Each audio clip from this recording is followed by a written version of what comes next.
Today, we're going to be rating the different kinds of Game Boys.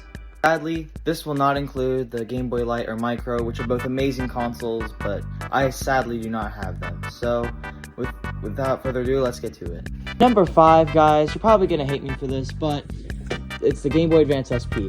I love the form factor of this Game Boy. I love how it was the first Game Boy to display a backlight, but it's just small and it makes my hands cramp. Number 4, guys, we have the Game Boy Pocket.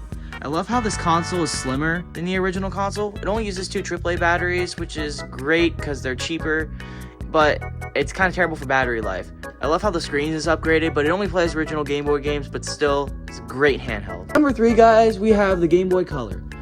This is such a great console. First console back in the 90s to play games in color. It was nice for kids back then, to play games in color. There's a nice hump in the back for comfort. And also, I modded this one recently, so you got upgraded screen and buttons. I loved modding this thing, and now it can last even longer and is way better. But still, in general, great handheld. Number 2, guys, we have the original Game Boy. I love how big this thing is. It's really nice and comfortable to hold. And it was the first console to come out in 1989.